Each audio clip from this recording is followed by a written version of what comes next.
All right, perfect. Hey, everybody. It is me, Robert, with Alec again. I'm actually, if I sound different, it's because I'm sick and gonna be kind of trying to push through a little bit. But I wanted to actually make sure that we did have a week here because we had gone through uh, this idea of copyright. I was skeptical of some of the claims that Alec had made. So, but this is welcome to our live stream for Royals and Rogues. We don't really have too much for Tycho Decay this week for an update at the end, simply because of the work we've been doing. We kind of want to hold on to it and show it off when it looks a little bit more polished. But we have been making progress on that. Um, but yeah, so the thesis that Alec gave to me some time ago that I still am skeptical on is that copyright is inherently illogical, unenforceable, and it's a relic of like traditional mass media. Uh, and I'm not so sure about it being like illogical and unenforceable. So he's we kind of like sat down and I said, okay, like give me your case. Let's Right. let's hear what it is, and we might as well record it because that'll be a good way for at least other people to get your perspective on it and not have to maybe do a rant video in the future. Yeah. So I know I did some research into it myself. My understanding is the intention of copyright is to kind of incentivize art creation or like literature, science, music, just works of authorship in general. Right. Um, and that its definition is effectively of copyright is to give the creator of an original work or another owner, maybe who purchases the right, the exclusive, legally secured right to copy, distribute, adapt, display, and perform like a creative work Right. for a limited time. So that's where it's like kind of makes sense. Um, I found out, so I don't know, I'm not sure if you knew this. It came from the U.S. Constitution, hmm actually. Officially, it started in 1790 was when U.S. copyright came into existence, but it's in the Constitution, and it says that it's to, promote as part of the legislative powers of Congress. Um, Right. it originally was supposed to be 14 years, then with an optional 14 years, so 28 years total. The last time it was touched, or the next time it was touched after that 1790 time frame was 1976, which meant it was 75 years or the life of the author plus another 50 years. Right. And then in 1998, that's called the Mickey Mouse Act, Protection Act as well. They changed it to make it 95 years or the life of the author plus 70 years, whichever ends earlier, which is a big deal because Mickey Mouse just came up for or Steamboat Willie, the Right. first depiction of it. Um, the only other thing I found interesting is that originally it was covering like maps and charts. Like hmm that's what it was focused on. Maps, charts, some books as well. But the idea was that if someone went and mapped out like the United States um, during its founding, they would then be able to sell that map without other people copying it and selling it for themselves as Right. well. Right. So now sell me on why copyright needs to be removed and it's completely broken. Like what? Yeah. So I mean, the its broken part's pretty obvious, I think, to anyone that's dealt with any sort of thing around copyright. The idea that this thing's working remotely as intended, right? Which is like for a short amount of time, you get the first mover's advantage and it incentivizes you to create stuff. Like it's not being used for that whatsoever, just on its face. Like that's somewhat obvious. And we can go through endless lists of examples, but like by default, if you look at the way like YouTube operates, for instance, where the default is you get a copyright strike, you have to prove your innocence to YouTube, right? And then a giant corporation instantly starts taking your money. That quite literally has the opposite of the intended effect, right? Like, Well, so rather than encouraging you to make art, to create things, and to make new stuff, it's discouraging you. In fact, the incumbent person that already holds the copyright and has had it for probably like, way longer than 14 years or whatever, is gonna, happy, you can't sing happy birthday on YouTube, right? You know what I mean? So it's like the idea that that's encouraging creative people to make things, or anybody, like it's just kind of laughable on its face, right? The way we well, isn't currently that enforce this protecting? stuff. Yeah, but isn't that protect? Sure, like corporations can abuse that, and but they created that work as well, so Well, shouldn't they? I They mean, should have some protection there, shouldn't they? you're talking about a case where you're already wrong, right? So you're already talking about a case where you're actually using their work, right? Like in an infringing way.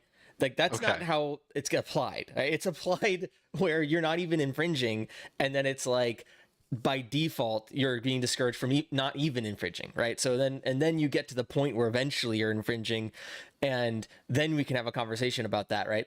Um, Okay. Yeah. so Okay. Well, let's start with this then. So the point of copyright is to encourage people to uh, create works of, well, in this case, we'll say art. We're not going to go into science or anything like that, but to create works of art, because that way they can profit off of their creation, works of creation. right. So why why isn't that, what's wrong with that? Um, so there's a I bunch mean, of there's I'm a not, there's a why would I bunch go of out, why would I go out and create something if I don't get to then reap the rewards from it? so you're getting into what I would call like the myths of copyright, right? So there's all these myths about copyright, and it's usually what I use to attack copyright, which is like there's these people that will say, well, without copyright, dude, no one would ever make anything, and that's just inherently false, right? Like people have been making creative stuff since the beginning of time. Uh, no true artist, nobody that's actually creative, is going thinking to themselves when they want to make something, oh, I really can't wait so till I can like sue other people and protect my right and make a bunch of money off of this.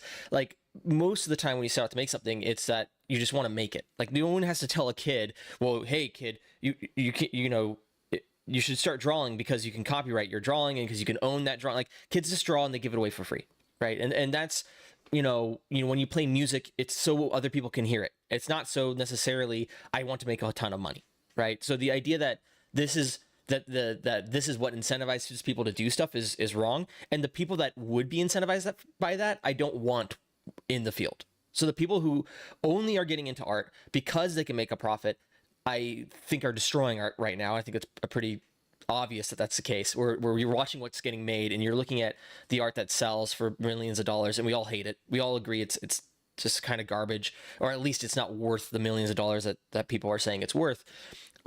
So all the people that are into it for that, I don't want in the space, right? Like I don't want them being artists if that's your only motivation. So it's sort of like that's the first myth, right? Which is like, oh, okay, well, without copyright, no one would make anything.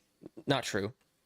Um, the second myth, right, is that it protects the little guy, right? Which is what I was already kind of getting into originally, which is like, oh, here's this thing that well, if you can't copyright it, then just some big 800-pound gorilla is going to come and take all of your work and then run away with it.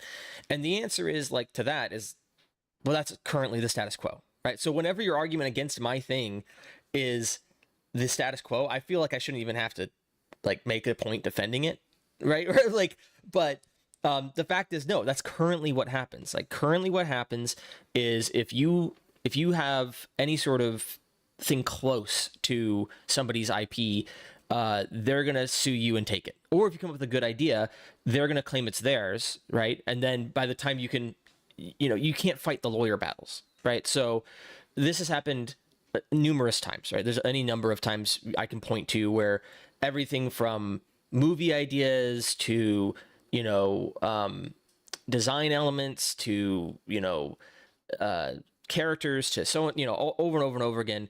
You know, you'll say it'll be some cool little indie artists that'll develop it. Some big corporation will steal it, and then they'll go to sue, and you can't. Right? It's like you can't fight them. I have an actual life example of this where my grandpa was an inventor. He did a whole bunch of stuff, ran multiple companies. All of them ended up kind of going bankrupt and failing. So I actually don't have any generational wealth, unfortunately. I wish I did. But actually, we ended up having to support him anyway. But he, one of the things he invented was, and he owned the patent and copyright to, was a thing called a doodly bug, and it was a off-roading buggy, right? Essentially, like a little four-wheeler. And VW was rebranding the Volkswagen bug to just the bug, and so they are buying and getting all the copyright for anything called bug, right? Any vehicle or like motor or thing related to cars called a bug. And so they came to him and said, hey, we'd like to buy the rights to your doodly bug. And the name. We'd like to own it, the copyright. And he's like, well, how much? And they're like, I don't know, like $5,000. And he's like, dude, it costs more than that for me to like come up with it and do all this stuff and to get the copyright going. Like, I'm gonna need more money than that. And they went, yeah, that's all it's worth to us because we have lawyers on retainer and their salary is gonna get paid no matter what. And it's more efficient for us just to have them do their job. They need stuff to do, so we're just gonna have them sue you for the copyright, and you can see us in court. And he's like, okay, well, I'm not gonna do that, right? Like, I'm not gonna spend years of my life and months and stress dealing with trying to protect my copyright from a giant car manufacturer, right? From VW. And then like you're getting into like all sorts of weird like international law and copyright, and then who even knows like what's gonna, and then maybe they can sue you for damages. And so it's just like, fine, it's yours, right? um and so like that's just one anecdotal story, but that's, we all know that's pretty much Yeah. the way it works, right? So the Yeah, intended yeah. thing is like, well, let's protect the little guy, and then when it's working in directly the inverse of how it's stated intention, to me, we should live in the real world. We don't live in a world where it's like, well, ideally this would, it's like, yeah, and if Okay. dreams were But like, money, I'd be rich. so yeah, so like, okay, that's a good point. But at the same time, on the flip side, like Steamboat Willie just came up um for 2024. Tigger as well with Winnie the Pooh last year Right, in 2023. Both are now um no longer copyright. And it's specific to that Steamboat Willie too. right, Like Winnie the Pooh and Tigger, it's not Disney's interpretations, it's A. Milne's right, um copyright ownership. And then for Disney, it's just Steamboat Willie, how he specifically looks in that cartoon, right. not other designs that came along. But like, why shouldn't those be protected for a time? Like now, I'm not saying necessarily 95 years or anything like that, but like 14 years or something. So this kind of goes to a deeper um philosophical issue for me, right? So there's multiple levels to come at copyright from. So one level is the idea that it doesn't do anything it's intended to do, and in fact does actually the direct opposite, right? Empowering large corporations to take things from small independent artists. And then when you get to the like, okay, but well, there should be some way to protect things, right? The IP and my intellectual property. Then that gets it to another level for me, which is intellectual property as a concept is ridiculous. The idea that you get to own a color or a sound or a set of colors or a set of sounds is not how anything works in the real world, right? So this idea that um I get to own an idea, like the thought that you get to own an idea is ludicrous on its face, but somehow we've all bought into this as a society, right? And now have the status quo of copyrights now a thing, right? So we've gotten to this point of um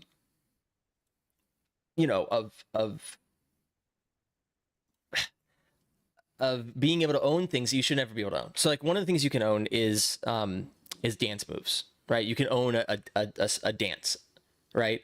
And from that, I was like, wait, can you own a workout? And the answer is yes, you can own a workout. And so it's like, okay, how absurd are we going to get? Can I own walking? And so the idea that, oh, I was the first one to draw a mouse with big ears and a round nose, and it's like that's mine now, is crazy. It's a crazy thought that we've gotten to this point where that's normal, right? It's normal to just be and this didn't exist, right, in the past. Like the idea of ownership has always existed since cavemen, right? The idea that like, hey, this is my club. Why is it your club? Because it's in my hands. It's mine, right? And that's something you can defend, right? Literally, I could be like, no, don't take my thing. It's mine. I can hit you on the head and keep it. And so, but the idea of defending like a cave painting, like, yeah, you can defend a physical cave painting, but the idea that if some other caveman, some other place paints the same thing the same way you painted it, that you can defend that and own it is ludicrous, right? You can't own ideas. You can't own thoughts no more than you can own, the sky or something, right? Like the idea of like or a mall, the properties of gold, right? Like I own the chemical makeup to this thing is ludicrous. Yeah, but isn't the point to like try to avoid making things like counterfeit products or products that are so similar that you're siphoning off prospective uh, buyers? Right. So, so that's yet another myth, right? So the other myth of copyright that people like to say is, hey, you know, if you don't have copyright, there's gonna be brand confusion, right? And people are gonna come over and just put my brand name and my characters and my logos on the same thing as my competitor and trick people into thinking it's theirs. Um, and that's not really an actual issue, right? Like, so Kleenex, and you can see this with people that have lost their copyright, right? So the idea is like, okay, well, let's see how that plays out in the real world, right? There's the idea, the theory. Well, the theory is if I don't have a copyright to my product, then what's going to happen in the real, you know, world if people are going to go and steal it. And then when we have a case study like Kleenex, that's not the case. Nobody is taking and pretending to be Kleenex. And there's many reasons for this, right? Like, first off, you know, I'm going to come to market pretending to be someone else. Any marketing I do, any branding I do isn't helping me. It's helping them sell their product, right? Like, and they're already in more places, probably they're already around. But even if they're not, right? Like, I'm still, you know, if I'm, let's say I'm a giant company and I want to try to like infringe on some smaller company's product, right? And pretend to be their product. There's only like negative sides to this thing, right? First off, if I'm successful, I'm helping them, right? Not just myself. If I'm unsuccessful, I'm destroying my brand reputation, right? I'm coming in and I go, like, let's say I right now were to try to sell Kleenex. Let's say I call up a local, I call up Costco, and I say, hey, I have a bunch of these moist tissues that you should sell. They're gonna go like, who are you? I'm like, I'm Kleenex. They're like, no, you're not. We already have a guy that we work with Kleenex. You're not that guy. And we're going to go around telling everybody, like, don't work with this loser. This dude's just like copycatting this other dude's product. The other thing is like, I put it on the shelf, and how does that benefit? Like, the brand confusion, right, goes both ways. It doesn't just go one way to only hurt Kleenex, right? And all of a sudden everyone's buying my product. They're going to look at that and they're going to go like, what's this like other thing? So even if I did manage to get there, it wouldn't be useful, right? Like, I don't have any sort of long-term scheme. In the short term, maybe I can convince one store, like one grandma, I can trick her into thinking that my Coca-Cola is Coca-Cola. But soon as 4 or 5 people taste it, it's gonna be like, this tastes weird. Why does it taste weird? And it's gonna be like, oh, because that guy's lying and he's pretending to be Coca-Cola, but he's not actually Coca-Cola. And very quickly, right, this problem solves itself. It's not a, it's there's no long-term business strategy of, you know, pretending to be somebody else. Okay. I might be able to argue a little bit against that, simply because I'd say for the counterfeiter, when it comes to Kleenex, Right. sure, the short term, the brand confusion doesn't affect them nearly as much because any sales are good sales for them. So it really does hurt Kleenex on that aspect. But I do get your point on that. Right. Um, So there's a bunch of I'm not saying I'm gonna live in a utopia, right? I don't believe in utopias. So, but in a world where, you know, you look at copyright and you should ask, is it doing more damage than good, right? And I think very clearly the answer is yes, right? It's doing way more damage than it is helping anybody. And you look at, you know, those cases, right, of the idea of like, well, here's where maybe it might affect something. You know, there we're talking about a product and we're talking about goods, but let's even talk about like just IP, right? Get back to sort of that argument, because there's a point where you're starting to talk about like patent law and you're starting to get into other situations that are nuanced in their own way. And when it comes to the idea of your IP, that's even kind of harder to like to harm, I think, right? So you come out with a movie, right? You know, Star Wars, and then somebody else comes out with, you know, some other movie that's Star Wars. You might convince like a grandma, right, to buy the Snow Queen instead of Frozen, right? And this happens anytime a movie comes out. There's usually multiple movies that like try to like spoof it for like, you know, $30, right? It's not, very few people are actually confused by this. It goes around very quickly that you go, no, that's not actually, excuse me, that's not actually Star Wars, right? You see this online with YouTube. No one's mistaking the millions of Star Wars fans films for official Star Wars. right? And they're out all over the place. They use the Star Wars logo. They have the intro. They have X-wings and TIE fighters flying around. And somehow we all know that none of those are actually Disney produced Star Wars, right? And there's a bunch of tells, right? They don't have like the little Disney logo, and they don't have the thing. They don't have all the, little elements that make it feel like it's actually Disney. But even if someone were to like do a very realistic, um, Disney, they put the logo up, and let's say somehow they didn't get sued, their pants didn't get sued off, but let's say somehow they fixed it very, very quickly. It would take about maybe a 24-hour news cycle or less for it to get around that. No, that's not official Disney sponsored thing.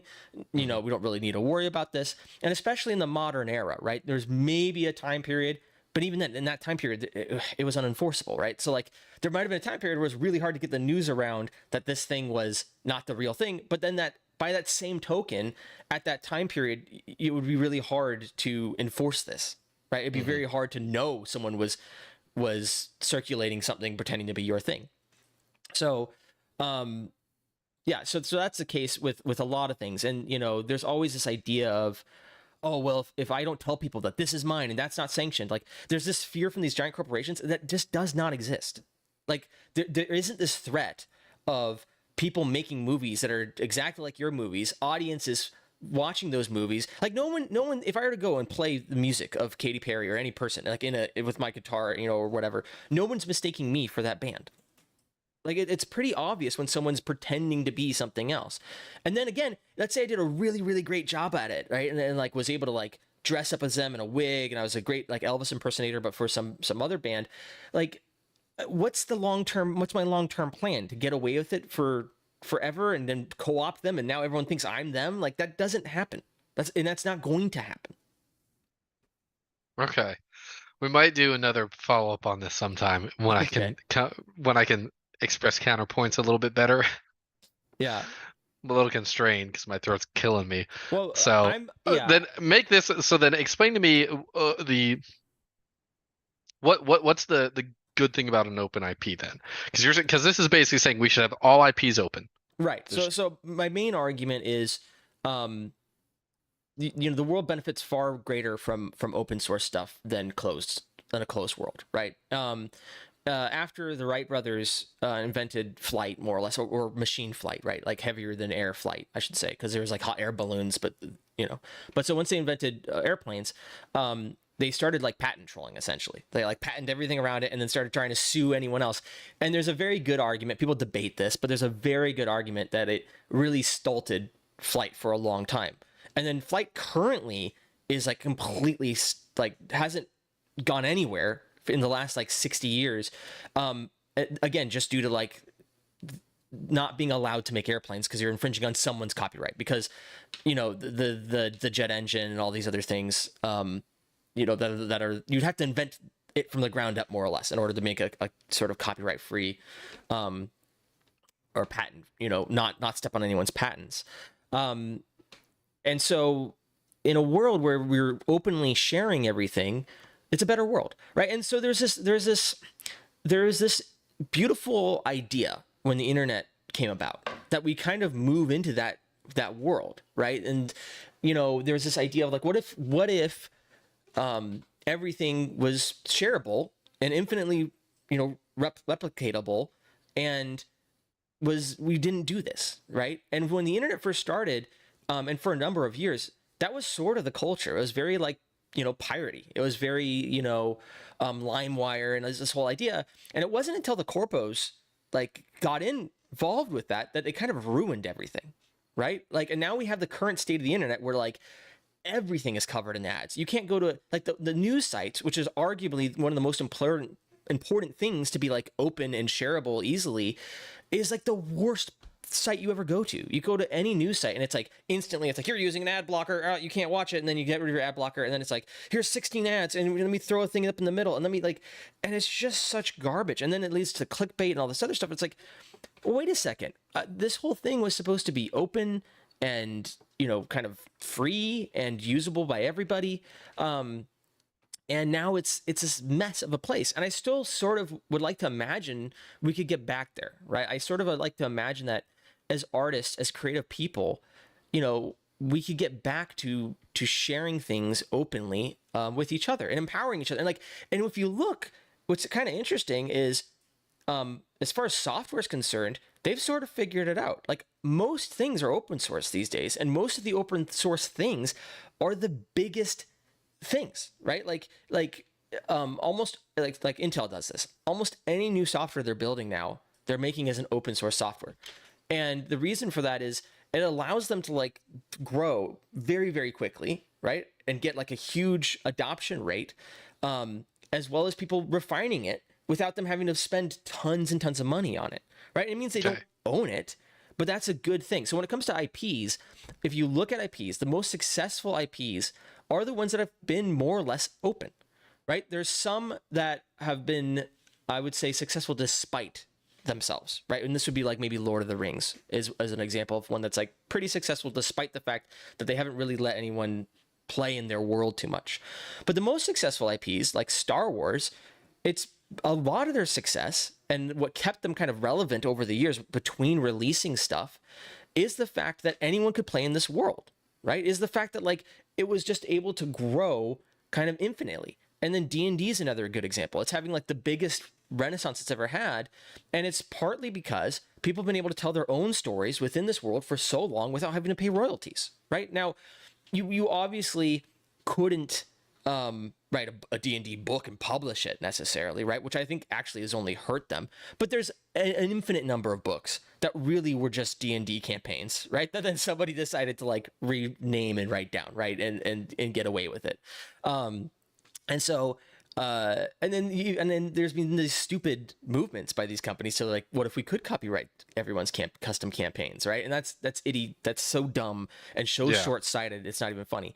So when it comes to Royals and Rogues, the goal is like, let's make all of our IPs open source. Like, what if we intentionally made IPs where people get to play in the worlds, people that get to go in and have a good time and can take the characters and tell their own stories with them, right? And then could take the even the assets, right? Whatever it is that we make custom, right? Like right now we're finishing up the animation on Anne, but the plan is, and once she's done, is like it's yours. Like people can take that and play with it and run with it. So it's like, how cool would it be if not only you got access to Star Wars, right? To like, but also access to like their tools and their props, and like how much bigger would that be? Like you look at like Fortnite, and it's kind of one of the reasons, again, it's so huge is because it's like, well, if you want to do something in it, you can do something with it, right? Unreal Engine is this way, right? Like it's the number one engine now, and it's kind of because everyone gets to use it. Blender is the most popular 3D software, and it's like letting people have access to your tools and play in your playground and with your sandbox, I think is infinitely more valuable than closing it off and trying to control everything and trying to say like, well, I want to get 100% of the profits from this thing. It's mine. Okay. So that's the long and short of it. I can kind of see that. I don't think Star Wars was ever an open IP though. No, no, no. That kind of Star threw Wars was me off. never no. It was never an Okay. open IP. But what Lucas kind of did is he took a hands-off approach when it came to anything fan generated, right? So competition couldn't make things and call it Star Wars, right? If you try to make a he only really sued, as far as I'm aware, there's one big lawsuit where he sued a company calling their products like lightsabers kind of, and it was a laser light company.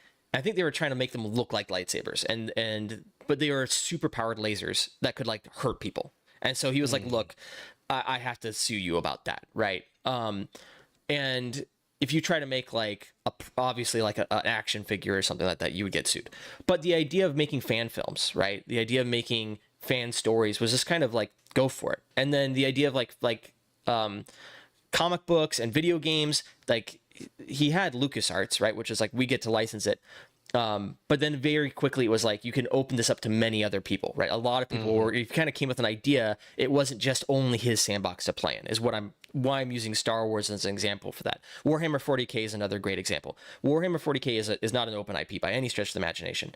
But what they've done is let anyone play in their playground for a while. Now, what they've started to crack down on that, and it really sucks and is kind of idiotic, again, because the reason why anyone knows about their like niche, weird, little corner of sci-fi is because of all these evangelists that have gone and made fan films, the Astartes of the world. taking that stuff down to put them behind a paywall was a really dumb thing to do. They have enough momentum where it's not going to hurt them too bad, in the short term anyway. But again, I think long term, what you want is a very easily licensed IP, right? And so that's Hmm. essentially what they've had when it comes to like video games, right? Is like anyone that wants to make a Warhammer video game pretty much gets the rights to make it. If you want to pick a crappy one, a good one, whatever, and they're taking, I don't know how it works, but I gotta believe it's something like a percentage of sales plus a licensing fee, right? Um, and so that's really good because it's allowed them to release like all these games. The bad games fall away. Nobody remembers the ones that suck. And the good ones have gone on to make, millions and millions of dollars and launch whole studios and so on and so forth, right? So Hmm. there's no downside to letting other people sort of play in your playground. And so the myth, right, that like, well, if we let people play in our playground and they make something bad, it's gonna it's gonna look bad for us. Like it's actually not the case. People sort of just forget all the crap. Like right now, okay, right now, if like Marvel or Disney or whoever people think are making like trash content turned around, or Assassin's Creed, and made like game of the year, everything's forgiven. Like we instantly go like, oh, cool, it's all better now. Like that's how that works. That's how all this stuff works. So like people only remember the good stuff. Hmm. Yeah, I kind of see your point. Um, that's not, yeah, yeah, I do see that point. I mean, the thing that I think of is like Robin Hood, King Arthur, general fairy tales, stuff that Disney was built off of, really. Mm-hmm. Um, Originally is that stuff's all open, so but anyone can make that. So that's why we have, a new Robin Hood movie every couple of years. And it's Right. completely different by someone completely different is you don't have to worry about that. So that does make sense. Um, Yeah. Well, and nobody's confusing, right? Nobody's sitting here going like, "Oh, Robin Hood Man in Tights, that must be the exact same studio and everyone that made Robin Hood, in 1990, or Robin Hood in Prince of Thieves, Prince yeah. of Thieves, or Robin Hood the animated one with a fox." Like nobody's confusing any of these Robin Hoods, right? So the Yeah. idea that there's all this brand confusion and users and audiences and lay people are just idiots that can't tell the difference between anything. It's like maybe somebody's grandma's like, oh, what, I thought they just released a Robin Hood last year, and you're like, no, no, grandma, that was a different studio. But like that's like not worth worrying about. It's not worth going through all the hassle and mess of copyright law Hmm. just to protect grandma from buying the wrong action figure for her grandkid, or the wrong video game. And it doesn't even Okay. stop that. They still get it wrong. They'll still buy Ice Princess instead of Frozen. This is some deep-seated stuff with you. Did it happen one time? No, I'm just saying I've watched it happen, but like Okay. it's just funny to me that people will like it's a meme, right? It's a meme on the game where it's like we have whatever at home, right? You know what I mean? Yeah. So it's just that concept. It's like, well, you have to protect people from accidentally buying the wrong thing, and it's like people know what they want. They're gonna find out pretty quick. All It's not right. a long Well, term plan. I can't really talk too much longer, Yeah, so I'm yeah. cool with you wrapping up today for that. I think we'll wrap it up. We'll see. I kind of want to redo this whole call, but get it more organized. Only four people have seen it. Maybe we'll take it down and put it back up next week. All right. Thanks, Rob, Nonsense. We keep it. We keep it. for joining, and we'll have some stuff to show about the short film next week, and I think it's going to be a lot of fun. All right. So Well, yeah, we'll definitely do a shorter, longer call, I'm sure, in the future. But yeah, all right. Thanks, everybody. Appreciate it. Hope you have a good one. peace. Alrighty, that should